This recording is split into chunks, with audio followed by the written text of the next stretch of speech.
next. How do you handle guests who are always running late? Should we start the Thanksgiving meal without them? We're going to dive into those sticky situations. Coming up next with our etiquette expert, Diane Gottsman. We'll be right back. I'm going to say hi. I'm going to say, can we do? Welcome back to San Antonio Living. Diane Gottsman is our etiquette expert, and we are chit-chatting about Thanksgiving this morning.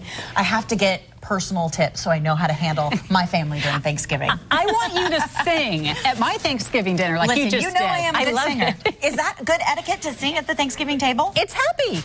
Yes, it's just happy. We're ready. So we're talking about sticky situations, and we have got a lot of questions from our viewers this morning. The viewers write in. I love that. And they ask you funny questions that you never really think about. So let's start. Are you ready? I'm ready. Okay, Diane, your guest shows up with an unexpected visitor. Should you call her out publicly, privately, or not at all?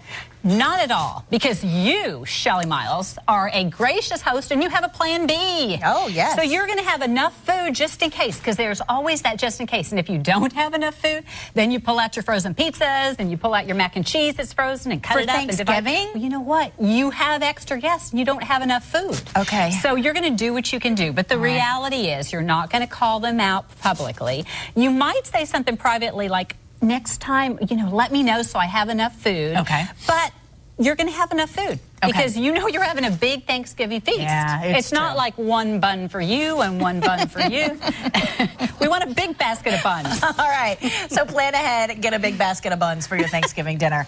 Here's another question from viewers. Can I ask the host to change the place cards around the table if I don't want to sit next to the person they put me next to? No.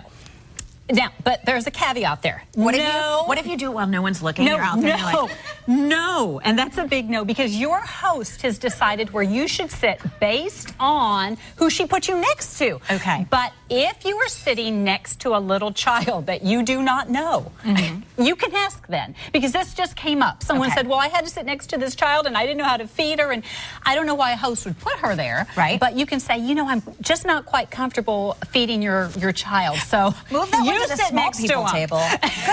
Goodness gracious. Okay, so if children are involved and you're uncomfortable with that, move it. Don't make a big deal though. Scoot on over. Okay. That's right. What about people who run late? Do we wait for them? Do we hold the dinner? Well, if it's a little bit late and there is a traffic jam on Thanksgiving, turkeys are crossing the road, then you wait. But if you've got 12 people, it's an hour later, and the turkey is cold, you need to start eating. Yeah, you do. Yes. Nobody likes a cold turkey, let me tell you. Or a late guest. That's true.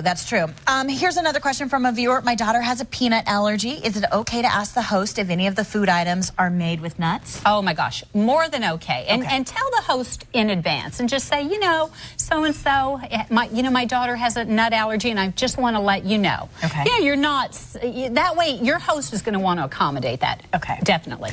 Okay, what's the deal with leftovers? So we have Thanksgiving at my house and there's leftovers. Do I send them home? Do I hoard them all for my turkey sandwiches? I think I know what you want to do. I want to keep all the turkey for myself. Okay, so the deal with leftovers is it's not your responsibility to feed all of your guests the next day. Okay. But let's say somebody's sick with the sniffles and they didn't come. You could say, I'm going to send a plate home to John. Take it home. Or if someone says, can I take a little of your famous cornbread dressing? Say, by all means. But you know what? Here's the key. Have small little to-go containers, because then we'll rifle around for these huge containers because we don't have anything else, and there goes all the leftovers for you and your family. That's so true. Is it okay to bring your own containers so that you're prepared? No, it is not.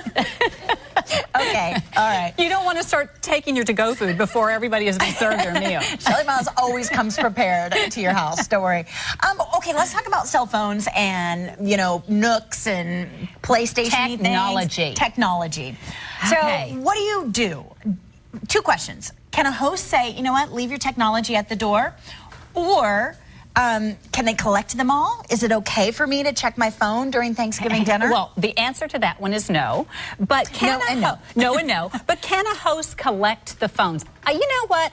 I don't like that idea either. It feels punitive, to walk around and take everybody's cell phone. Yeah. But you can say, perhaps at the very start of the meal, that's when you should do it. You should say, I want to propose a welcome toast, and I would like for everyone, please, for the next hour or so, hour and a half, to please turn off your technology so we can all enjoy each other's time. That's a good way to do it.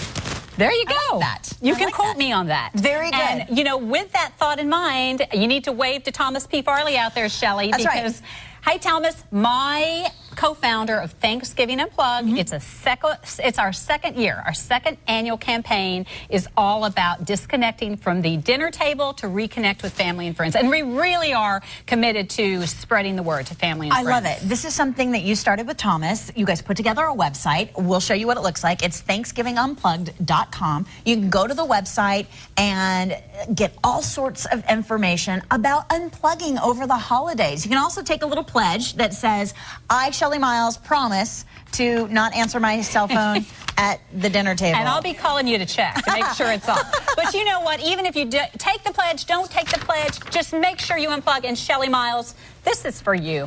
Yay. Thomas and I created these. And you know what? If you go to our Facebook page and like us and tell us why you like us, the first 10 people that like us are going to get one of these. You can take your turkey home in it. Go to the grocery That's store big enough and take for me. your turkey. I love that. Thanks, Diane. You're welcome. So all you need to do, ThanksgivingUnplugged.com. You can also go to Facebook and look for Thanksgiving Unplugged. Take the pledge, print it out, make everyone in the family do it. I love the idea. If you it's a better way to connect. Go to my Facebook. Absolutely. I'll lead you. So you can find Diane Gottsman. She's right here in San Antonio. She's our etiquette expert with the Protocol School of Texas. Her website is dianegottsman.com. Happy Thanksgiving. Happy Thanksgiving. Thank you.